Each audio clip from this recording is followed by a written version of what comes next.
Estamos de volta com o Gazeta Entrevista em Rio Branco. São 15 para as 2 da tarde. Antes de eu conversar com o professor Carlito a respeito de política ambiental, eu tenho um recado da Dom Barbearia para você. A Dom é uma das empresas que mais inovam no mercado acreano. Em parceria com a Baio Cosméticos, a Dom traz vários produtos para o cuidado masculino. São produtos com extrema qualidade.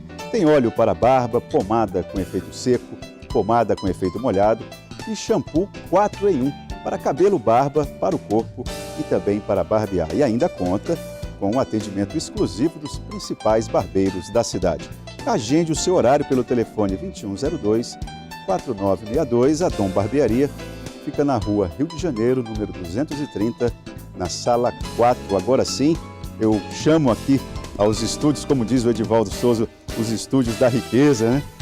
Do Gazeta Entrevista, professor Carlito Cavalcante. Seja bem-vindo, professor. Fique à vontade. Professor, o senhor é professor na Escola de Economia da UFAC e assumiu a direção do Instituto de Mudanças Climáticas.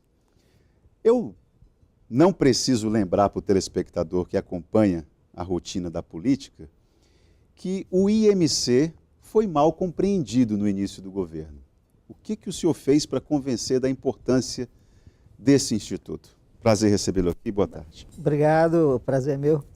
Na verdade, eu acho que desde cedo muitos perceberam que havia um equívoco. Isso é próprio de quem inicia um governo com uma certa pressa de fazer muito bem. O fato é que aconteceu isso do IMC ser jogado como um departamento do IMAC. Mais cedo todos falamos. Não fui só eu, muitos. E o governador, desde cedo, também percebeu que havia um equívoco e também, desde cedo, ele já disse, não, vai voltar isso aí, vamos fazer. E agora vai voltar. Agora, de que forma a narrativa construída durante a campanha de críticas à política de valorização dos produtos florestais e de ter, na defesa do meio ambiente, uma espécie de...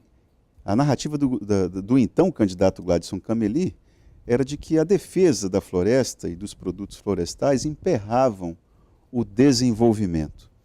Como é que essa narrativa, que dificuldades ela lhe trouxe para a sua rotina? Desculpa. O senhor vai discordar de mim, é claro. Ele não disse exatamente isso. Ele disse que o agronegócio seria o responsável pela geração de renda e emprego, seria, digamos assim, o carro-chefe da economia. E se você... É porque também... Porque a política é um ambiente de polarização, né? Polarização é normal, natural. Eu vejo isso, eu vejo assim, é muito... Um fala uma coisa, se entende outra, enfim.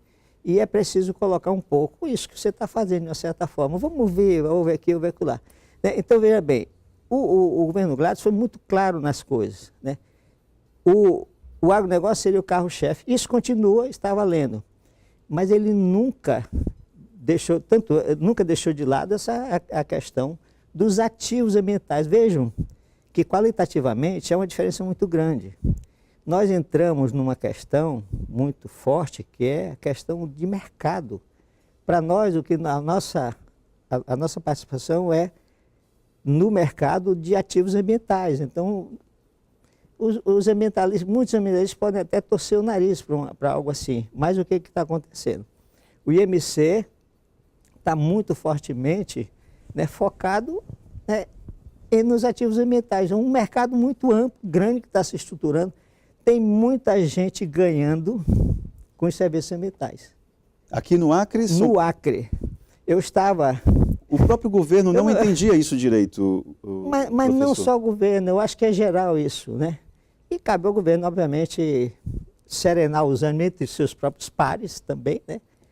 E depois, um pouco isso, de gradativamente tocar, se comunicar muito bem de que, né, nós temos, um dos pontos, eu acho, tá, muito importante, que gerou muita confusão, é de que a política ambiental no governo Gladson, ela não é uma política de desenvolvimento regional do Acre. Isso ela vai estar na agricultura.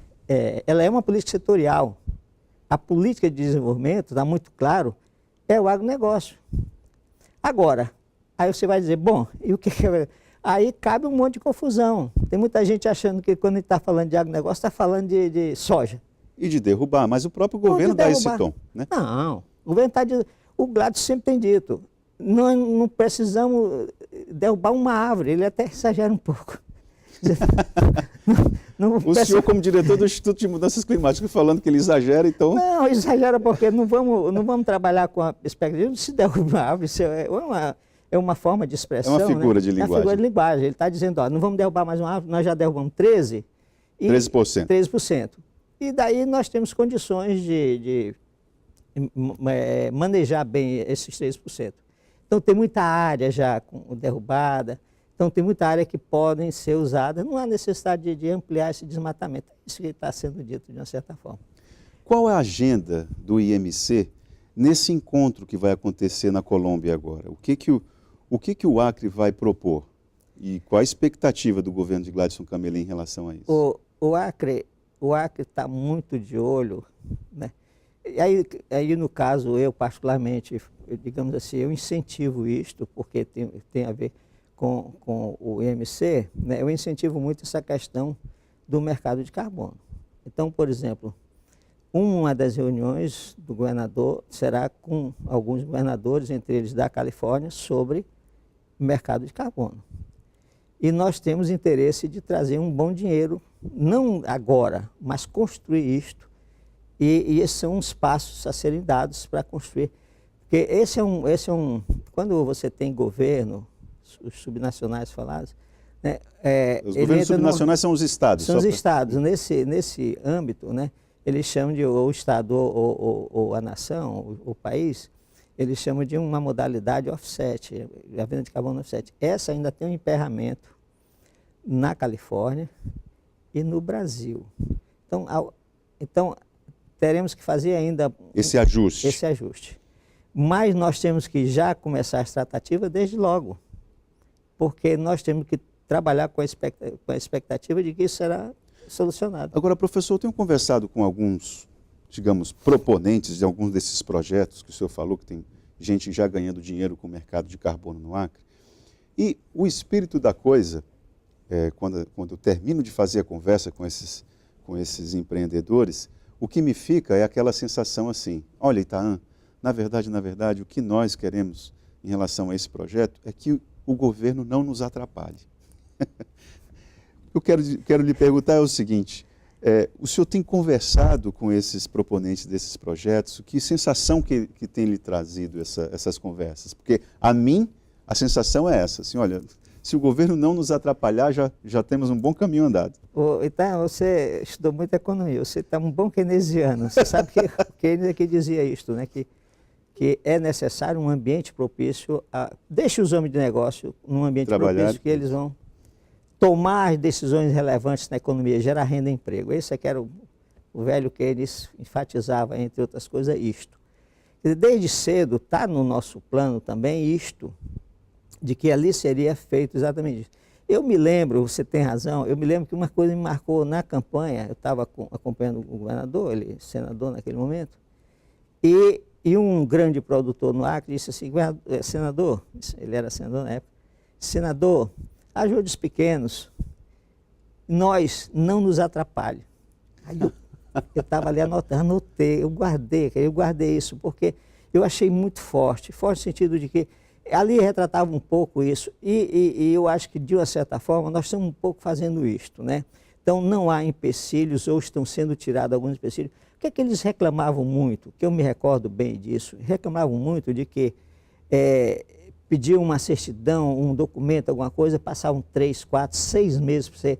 Nós sabemos, não precisamos ser economistas, precisamos ser homens de negócio, que nenhuma atividade econômica resiste a tanta burocracia. Então, isso está ainda no radar, obviamente está sendo, todos os dirigentes que têm a ver com isso foram, digamos assim, tiveram essa preocupação de fazer nessa linha, de tornar um ambiente de negócio propício a que todos os agentes econômicos tomem suas decisões num ambiente bom. Até porque os projetos que estão em curso aqui no Acre, os projetos que tratam com crédito de carbono, eles passam por auditorias internacionais, a coisa não é assim tão solta. Existe uma regra, que ela é uma regra bem, digamos assim, austera, firme. E o Acre é, de certa forma, pioneiro nisso, porque criou um sistema. O Acre está desde o início nisso, né? Tem que fazer justiça a isso. Aliás, o Acre nem poderia ser diferente, nem poderia ser diferente. O Acre, ele faz parte da Amazônia, nós estamos no coração da Amazônia. Nós temos predominantemente a nossa área de floresta, então nós temos que ver isso, um bom uso racional disso. Então, quando nós, via IMC, nós estamos tratando dessa questão do mercado de ativos ambientais, nós estamos exatamente partindo desse pressuposto, do que já existe, não só do que já existe, mas também dessa perspectiva de que o Acre tem que cumprir o seu desiderato, alguma coisa ligada realmente à floresta. Por um lado ou para o outro, para o bem ou para o mal, isso não pode ser relevado, esse que é o ponto. Né? Agora, professor, eu estou lhe ouvindo com respeito, mas eu vou lhe dizer, o senhor deve internamente ter embates ferrenhos, porque muitos colegas seus não dialogam em nada com o que o senhor está falando, ou muito pouco. Mas o que eu tenho tentado colocar um pouco, e o governador está tranquilo com relação a isso, é de que nós não podemos confundir uma política setorial. Então, quando eu estou falando numa política setorial, estou falando, por exemplo, de apoio aos pequenos produtores, aos ribeirinhos, aos extrativistas, aos indígenas. Essa política, ela não é uma política desenvolvimentista. Não é o eixo do desenvolvimento. Não é o eixo, isso. Isso não quer dizer que ela não seja importante. Nesta perspectiva, ela não conflita, entendeu? Ela não conflita com o agronegócio. Pelo contrário, no dia que os indígenas começarem a ter uma sua renda, né, e começar a ter uma perspectiva maior de uma industrializaçãozinha, alguma coisa, tal, ter algumas etapas na cadeia produtiva, eles estão inseridos no agronegócio. O agronegócio não é só grande, esse aqui é um problema que você tem razão. Né? Por quê? Porque as pessoas falam e o que elas estão, às vezes tem uma coisa na cabeça. Então, veja bem, as coisas estão relativamente bem colocadas, não há conflito entre uma política do IMC, que é voltado para... Nós estamos numa perspectiva de atingir 20 mil famílias, né? 20 mil famílias. 20 mil famílias, então isso é uma coisa relevante. Agora, você vai desenvolver o Acre, você vai entrar numa pauta de exportação, tal, até um pouco é possível, por que não? Né? Com açaí, com alguns produtos é possível até. A perspectiva até tem que ser essa. Agora, você não vai desenvolver o Acre, você vai gerar gama de empregos. Né? Não é isso que vai fazer. E também, já pegando carona nisso que nós estamos conversando, eu nem acredito também que a soja, por exemplo, só para citar alguma coisa que o pessoal confunde com agronegócio, soja é importante, como todos os outros.